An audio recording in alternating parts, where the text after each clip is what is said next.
Now let's begin.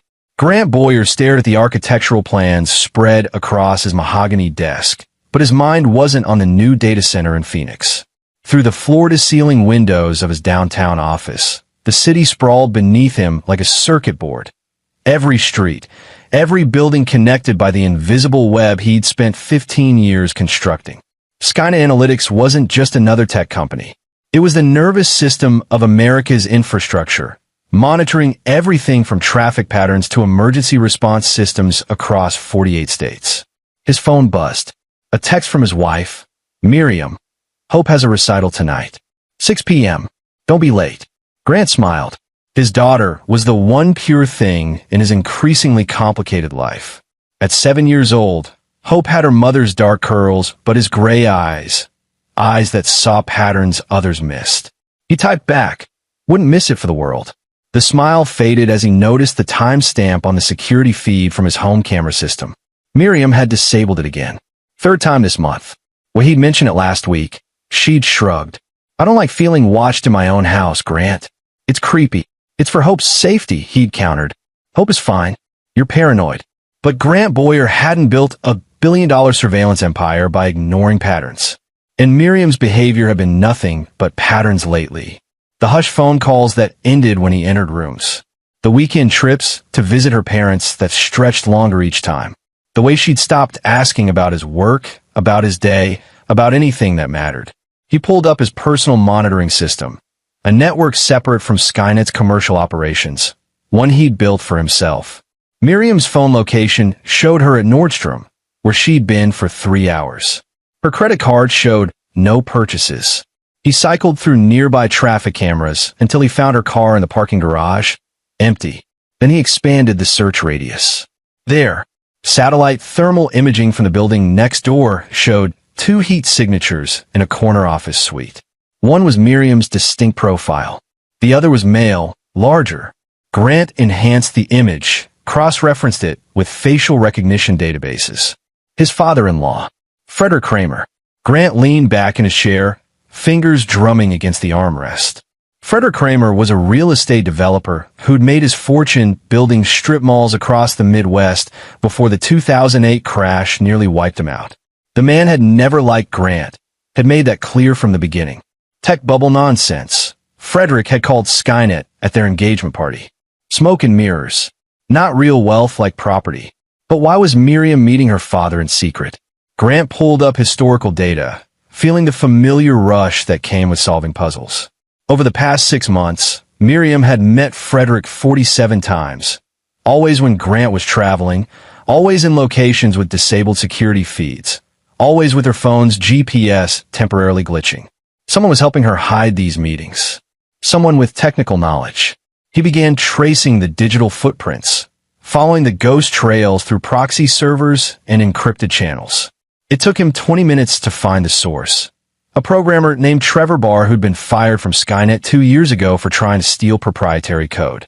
Grant had crushed the lawsuit Trevor filed, had made sure the man would never work in tech again. Now Trevor was helping Miriam and Frederick hide their meetings. Grant's jaw tightened. This wasn't an affair. Affairs didn't require this level of operational security. This was something else. He spent the next hour digging deeper, pulling threads until the pattern emerged. Frederick Kramer's real estate empire was collapsing, not from bad investments, but from deliberate fraud. He'd been running a Ponzi scheme with investor money, building properties that existed only on paper. The SEC investigation was 6 weeks away from indictments. Frederick needed money. A lot of it. Fast. And Miriam had just updated her, 3 months ago, making Hope her sole beneficiary with Frederick and his wife Thelma as trustees until Hope turned 18. The pieces snapped together in Grant's mind with horrifying clarity.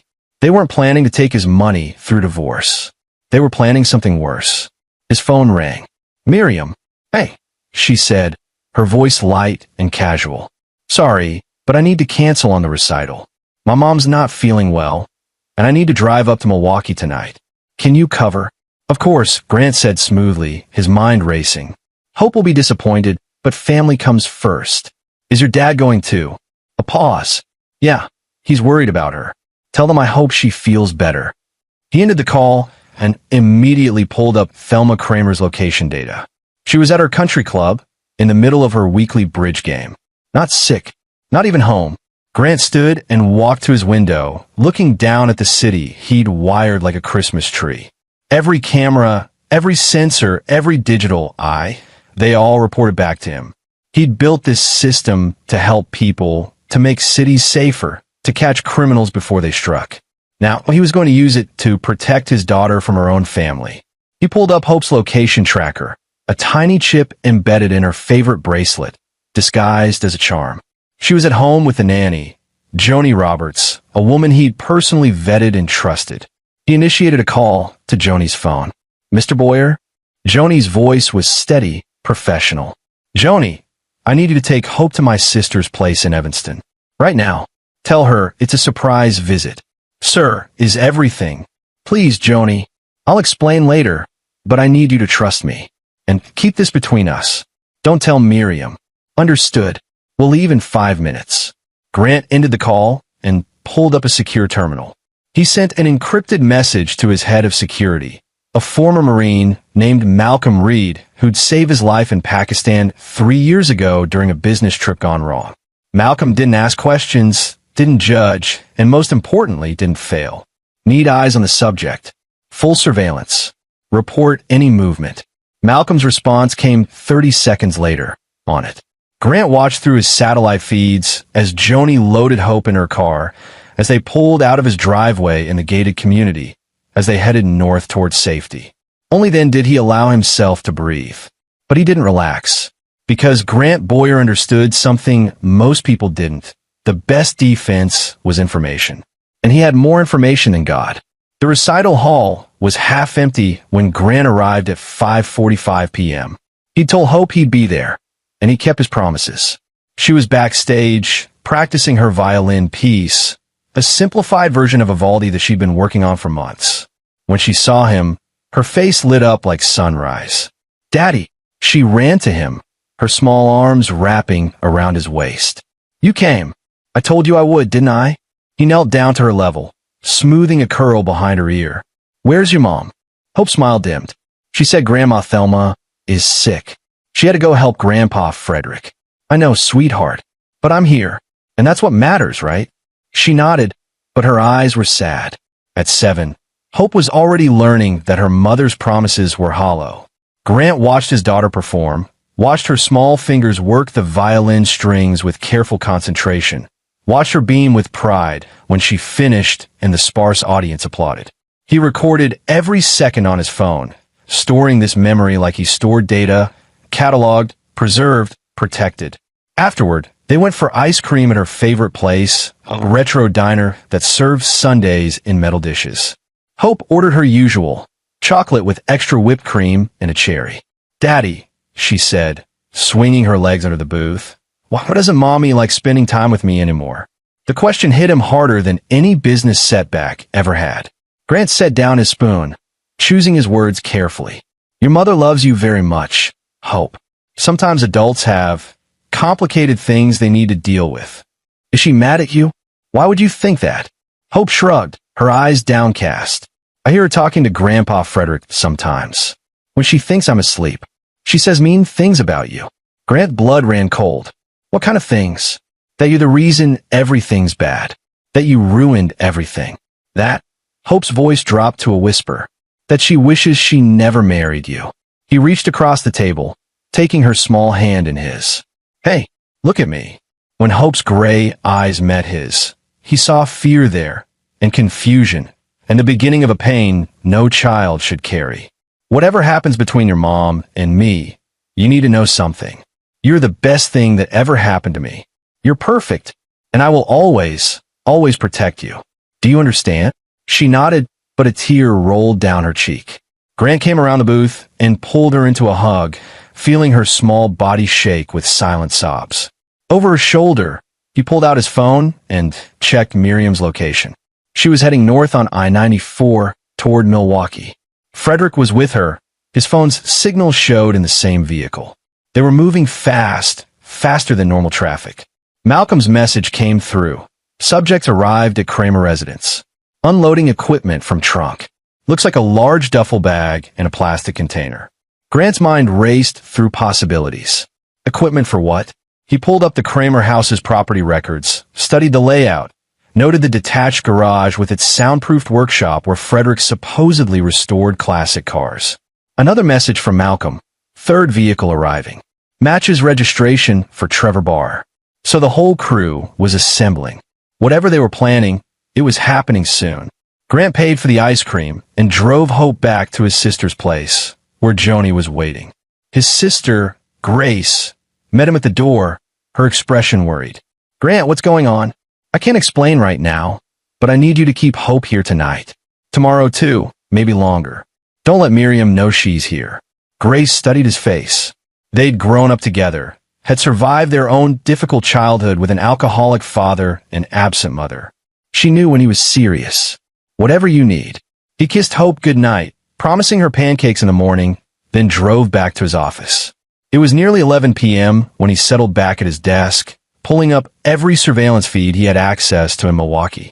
The Kramer house sat on 5 acres outside the city, surrounded by woods. Grant cycled through satellite thermal imaging, traffic cameras from nearby intersections, even the doorbell camera from a neighbor 3 houses down. He watched Frederick and Miriam moving through the house, watched Trevor Barr set up equipment in the garage, laptops, signal jammers, burner phones. They were planning something that required them to go dark, something they didn't want traced. Grant pulled up Trevor's phone records from the past month. There was a pattern of calls to a number in the Cayman Islands, registered to a shell corporation. More digging revealed the shell corporation was connected to a clinic. No, not a clinic. A private adoption agency. The realization hit him like a freight train. They weren't just planning to take Hope. They were planning to make her disappear entirely. New identity, new parents, new life, somewhere Grant could never find her. And with Hope gone, Miriam could claim Grant was an unfit father who'd lost his own child, could use the tragedy to take control of Skynet, could drain the company dry to pay Frederick's debts. It was ambitious. It was ruthless. And if Grant had been anyone else, it might have worked. But Grant Boyer had spent 15 years building a system that could track a single person anywhere in the continental United States. He could follow heat signatures through walls, could tap into private security systems, could monitor communications across every major carrier. He opened a new terminal and began composing a message to Malcolm. Then he stopped. Malcolm was good, but this required something more. This required people who operated outside the normal rules. Grant pulled up a different contact list, one he kept encrypted and separate from everything else. Names of people who'd helped him in situations where the law was too slow, too bureaucratic, too bound by procedure.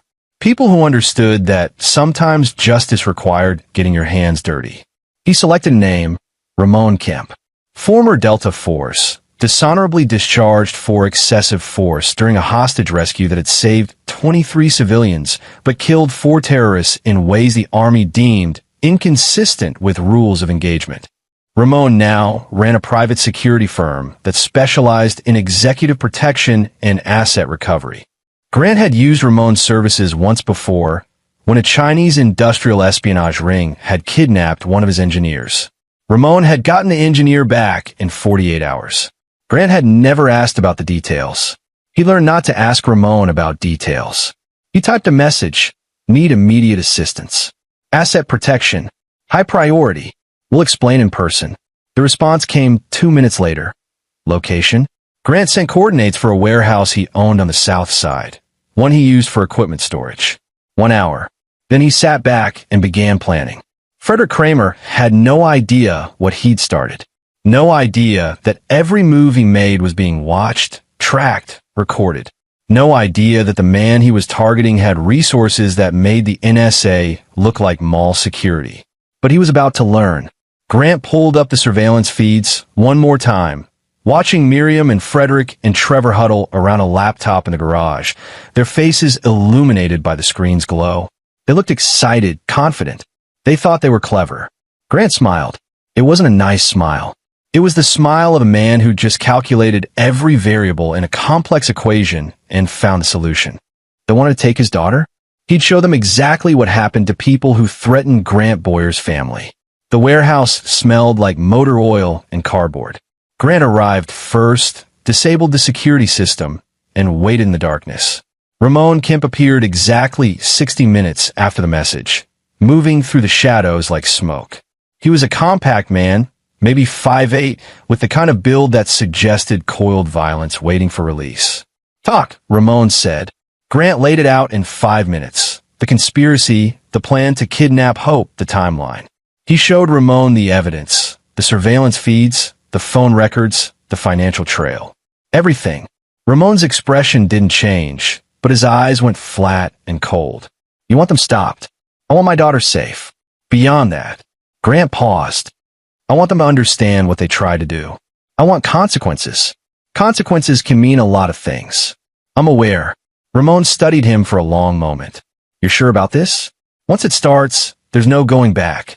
No calling the cops. No legal appeals. My way gets messy. I'm sure. What's the timeline?" Grant pulled up his tablet, showing the latest intelligence. "They're planning to move in 3 days. I'm supposed to be at a conference in San Diego. Already booked, already confirmed. Miriam will have Hope for the weekend. That's when they'll make their play. And you going to that conference?" "I am. I need them to think everything's proceeding according to their plan. I need them confident, careless. That's when people make mistakes." Ramon nodded slowly. "You've thought this through." "I've thought about nothing else for the past 6 hours." "All right, here's what we're going to do." For the next hour, they planned.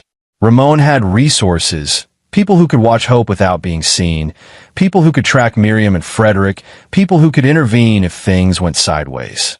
But more than that, he had experience with situations where the rulebook didn't apply.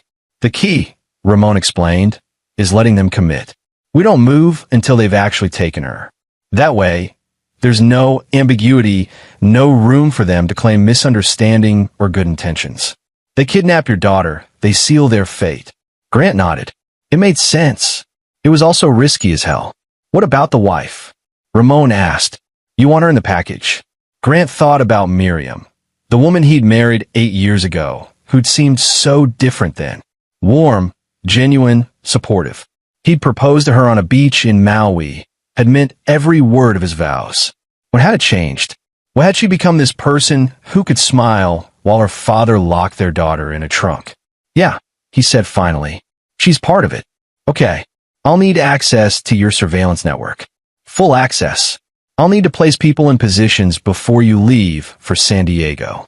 And I'll need you to wear a tracker yourself, so I know exactly where you are at all times." "Done." They shook hands. Ramon's grip was like iron. "One more thing," Ramon said. "When this is over, when your daughter's safe, you and I never had this conversation. We never met in this warehouse. I don't exist." "Understood." After Ramon left, Grant sat alone in the darkness, thinking about the path he'd just committed to. He'd built his career on surveillance, on information, on staying within legal boundaries while pushing them as far as they'd go. This was different. This was stepping into a world where laws were suggestions and justice was something you carved out with your own hands. But Hope was worth it. Hope was worth everything. He pulled out his phone and looked at the video from her recital, watched her small face concentrate on the music, watched her smile when she finished. Whatever happened next, whatever he had to do, he'd make sure she got to keep smiling like that. The alternative was unthinkable. Grant drove home as dawn broke over the city, painting the sky in shades of orange and pink. The house was empty.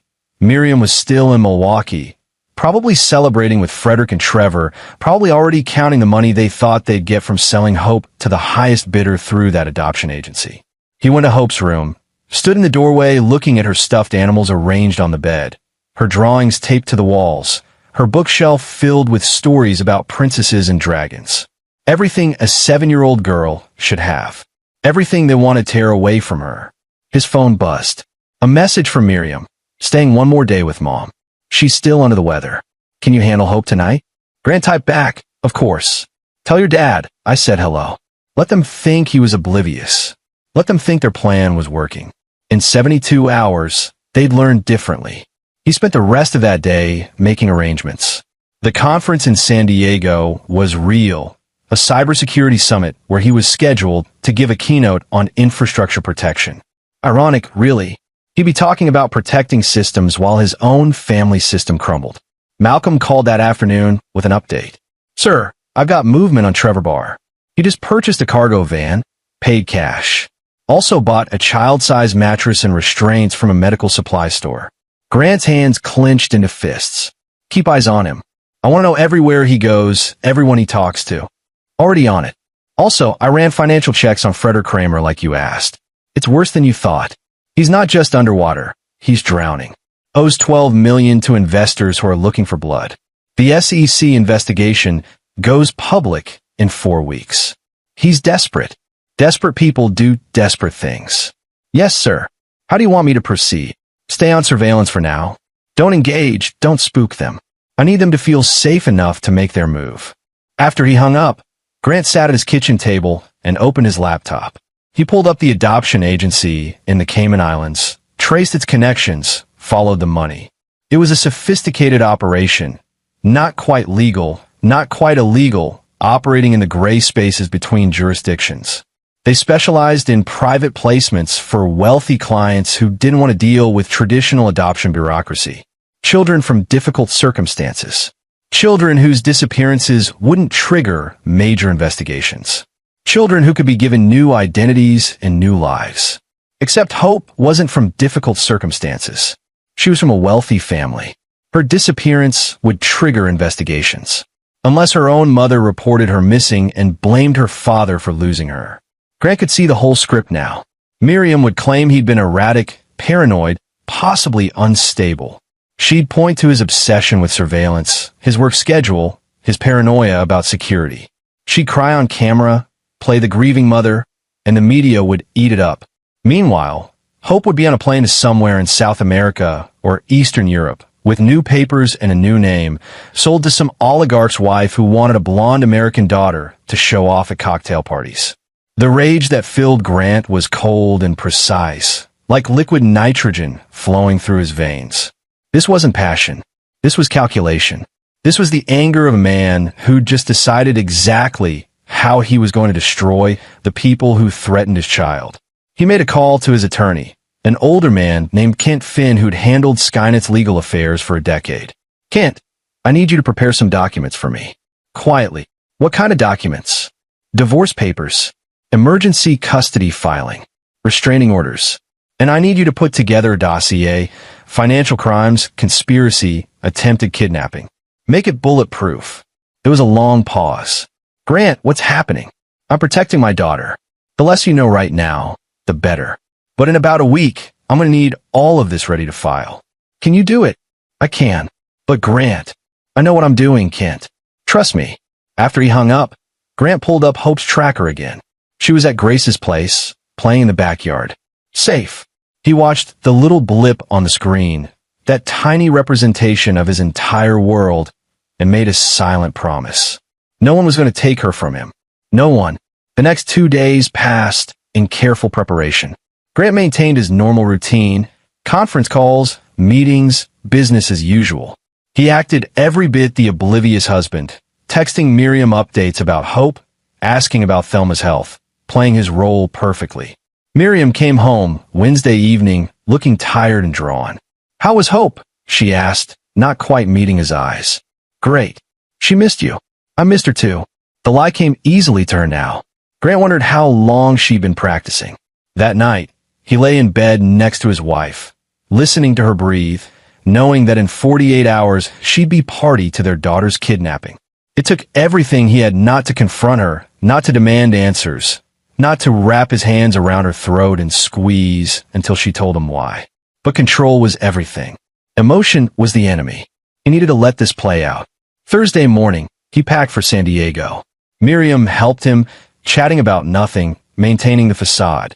When he kissed Hope goodbye, she clung to him longer than usual. Do you have to go, Daddy? Just for a few days, sweetheart. I'll call you every night. Okay. Promise. I promise. He caught Miriam watching them, something unreadable in her expression. For just a moment, he thought he saw doubt there, maybe even guilt. Then it was gone, replaced by a bland smile. Have a safe flight, she said. Grant drove to the airport, went through security, boarded his plane. To anyone watching, Grant Boyer was headed to San Diego for a business conference, leaving his wife and daughter at home for the weekend. But 3 hours into the flight, after the plane had leveled off and the cabin lights dimmed, Grant got up and walked to the bathroom. He stayed there for exactly 90 seconds. When he emerged, he was wearing a different jacket, a baseball cap, and glasses. He walked past his own seat and continued to the back of the plane, where he sat down next to Ramon Kemp. "Your double's in place?" Grant asked quietly. Ramon nodded. "Perfect match. Same build, same gait. He'll check into your hotel in San Diego, attend your conference, even give your keynote using the prepared remarks. No one will know you're not there. And Hope. Teams in position. For operators watching your house in 8-hour shifts. The moment anyone makes a move on your daughter, we'll know." Grant settled into his seat, his mind already in Milwaukee, already watching the pieces move into place. He'd planted the tracker on Hope's bracelet. He'd given Ramon access to every surveillance system in the region. He'd prepared for every contingency. Now all he had to do was wait. The plane touched down in Chicago at 11 p.m. Grant and Ramon deplaned separately, then met at a rental car counter where a black SUV was waiting for them. They drove north through the night, arriving in Milwaukee just before 2 a.m. Ramon had rented a commercial space 3 blocks from Grant's house, a former insurance office with a perfect view of the street. Inside, for monitors showed feeds from cameras Grant had secretly placed around his property. 2 men sat watching the screens, former military like Ramon, alert and professional. "Status?" Ramon asked. "All quiet." One of them replied. "Wife put the kid to bed at 8:30. Nanny left at 9. Wife's been on the phone in the master bedroom since midnight. We got audio if you want to hear it." Ramon looked at Grant. "You want to know what she's saying?" Grant nodded. The operator pressed a button, and Miriam's voice filled the room.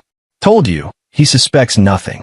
He's in San Diego right now, probably boring some conference attendees with his usual paranoid tech nonsense." A pause. "Yes, Daddy, I'm sure. Hope's asleep. The nanny's gone. Everything's perfect."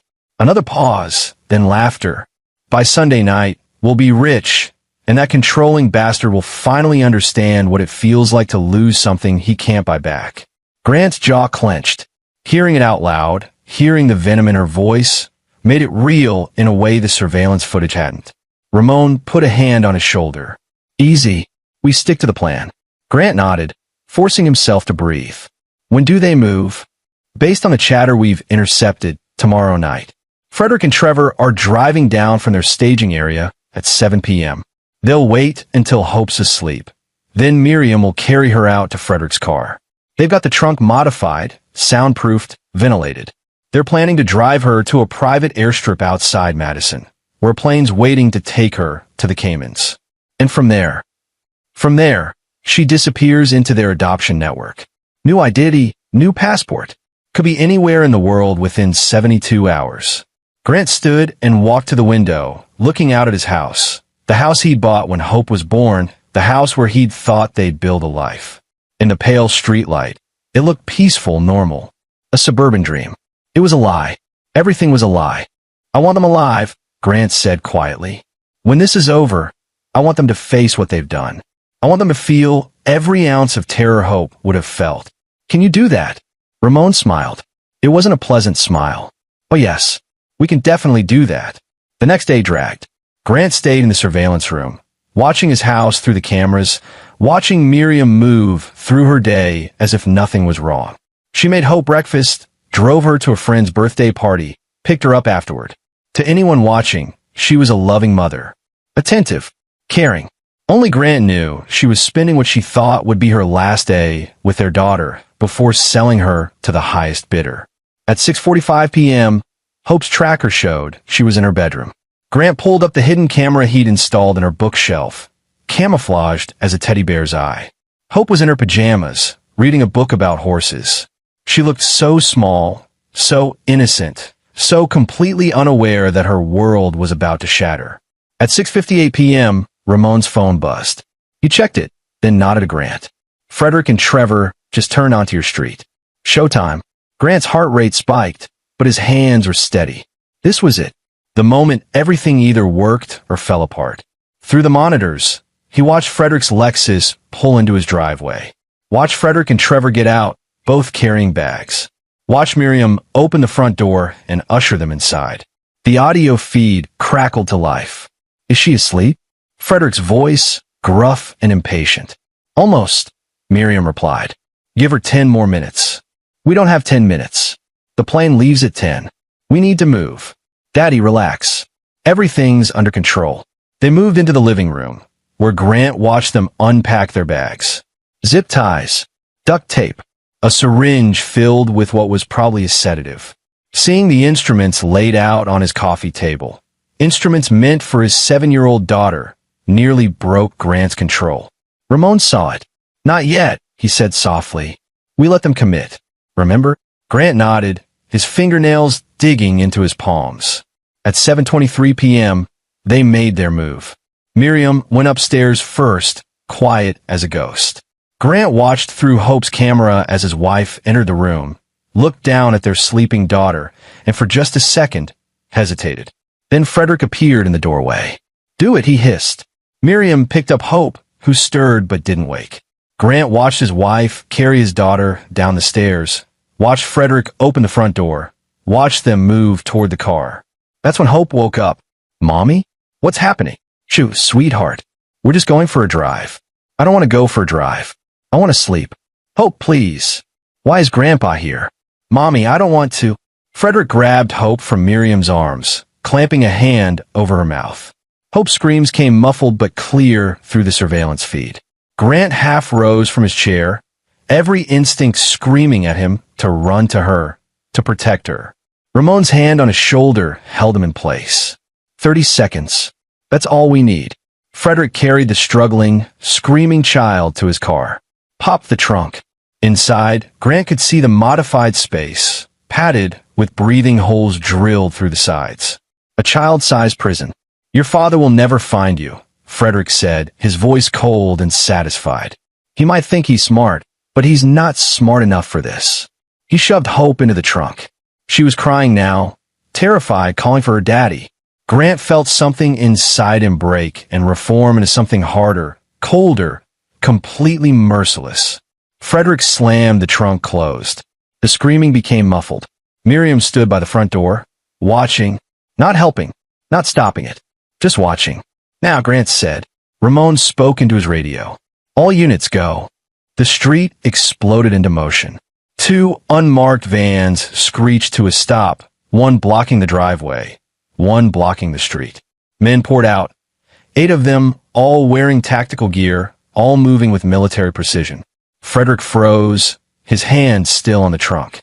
Trevor bolted for the house. Miriam screamed. It was over in 15 seconds. Trevor was on the ground, hands zip-tied behind his back. Frederick was pinned against his car, 3 guns pointed at his head. Miriam was being held by 2 operators, her face white with shock. Ramon popped Frederick's trunk. Hope was inside, curled into a ball, sobbing. Ramon pulled her out gently, wrapping her in his jacket. You're safe now, sweetheart. Your daddy sent us. Grant was already running. He burst out of the surveillance room, sprinted the 3 blocks to his house, his heart hammering. When he rounded the corner and saw Hope in Ramon's arms, saw she was safe and whole and alive, the relief nearly brought him to his knees. Daddy! Hope saw him and reached out, her face streaked with tears. Grant took her from Ramon, held her so tight he thought he might crush her.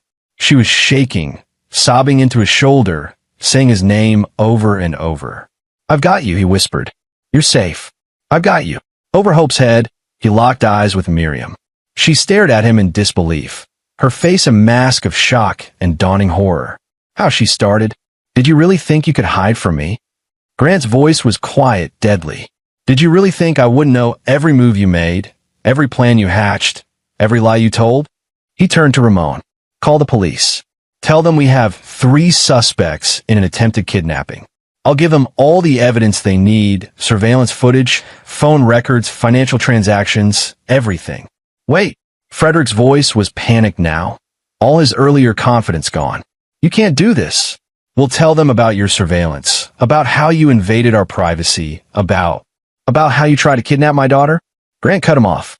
About how you modified your trunk, to imprison a child, about how you were planning to sell her to a black market adoption ring. Please, tell them all of that. I'm sure they'll be very sympathetic. The police arrived 6 minutes later, called by neighbors who'd heard the commotion. Grant handed over his evidence on a USB drive. Everything from the past week, carefully edited to show only what he wanted them to see. The planning, the purchase of the van, the modifications to the trunk, the audio of Frederick saying, "Your father will never find you." Airtight, indefensible, damning. They arrested Frederick first, then Trevor, then, when Grant played them the audio of Miriam telling her father everything was perfect, they arrested her too. Miriam screamed at him as they led her to the patrol car. "You bastard. You had no right. This is entrapment. This is you trying to sell our daughter to the highest bidder," Grant said calmly. "And now you're going to prison for it." After they were gone, after the neighbors had gone back inside and the street was quiet again, Grant sat on his front steps with Hope in his lap. She'd finally stopped crying, but she wouldn't let go of him. "Daddy," she whispered. "Mommy tried to take me away." "I know, baby. I know." Why would she do that? Grant didn't have an answer that a 7-year-old could understand. Hell, he barely understood it himself. How did someone he'd loved, someone he'd built a life with, become capable of this? "Sometimes," he said slowly, "people make very bad choices, and those choices have consequences. What's going to happen to her? She's going to go away for a long time. But you're safe now. You're safe, and I'm never going to let anything hurt you again." Hope was quiet for a moment. Then, "Did you know? Did you know what they were going to do?" Grant chose his words carefully. "I knew something was wrong. I kept you safe. That's what fathers do." She seemed to accept that. They sat there in the darkness, father and daughter, while the world spun on around them. Ramon approached, his footsteps quiet on the pavement. "We need to talk about cleanup." Grant nodded. "Hope, can you go inside with Uncle Malcolm for a minute? I need to talk to Mr. Kemp." Hope clutched him tighter. "Don't leave me." "I'm not leaving. I'll be right here on the porch. You can see me through the window, okay? I just need 5 minutes." Reluctantly, Hope let Malcolm lead her inside. Through the window, Grant could see her watching him, making sure he didn't disappear. "The surveillance equipment," Ramon said quietly. "The stuff you had planted in their house, in their cars, already wiped remotely.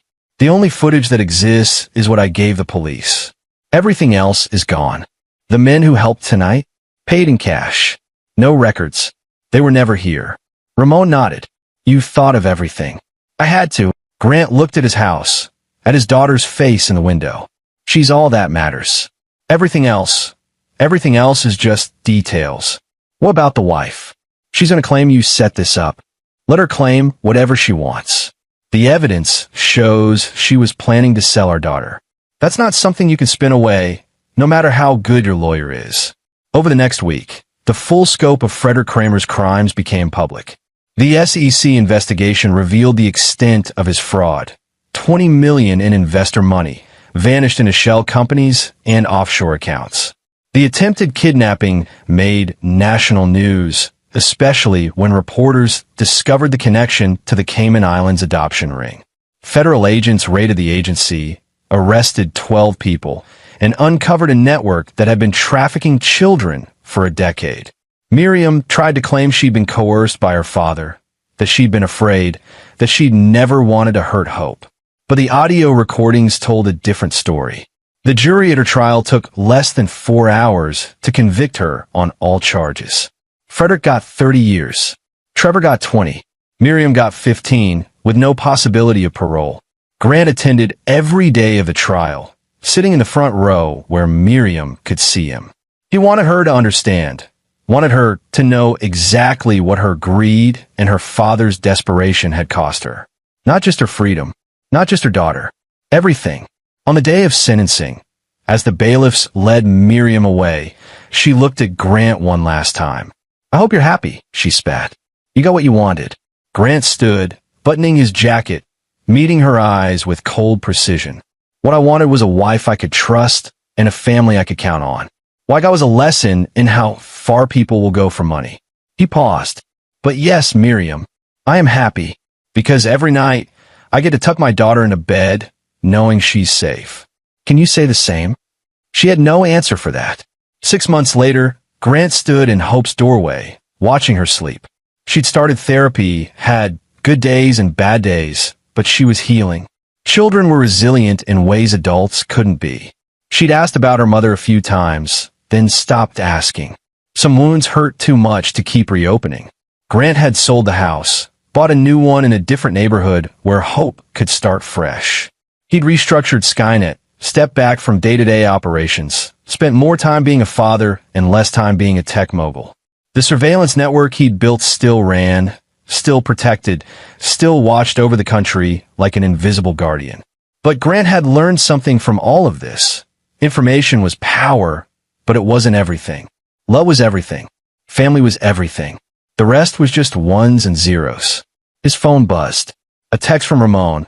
Heard from my contact at the prison. Frederick tried to file an appeal. Judge denied it. He's not getting out. Grant typed back, good. Then he put the phone away, stepped into Hope's room, and adjusted her blanket. She stirred, opened her eyes halfway. Daddy, I'm here, sweetheart. Go back to sleep. Are you going away again? No, I'm right here. I'm always going to be right here. She smiled, drifting back to sleep, safe in the knowledge that her father's promises were worth something. That when Grant Boyer said he'd protect her, he meant it.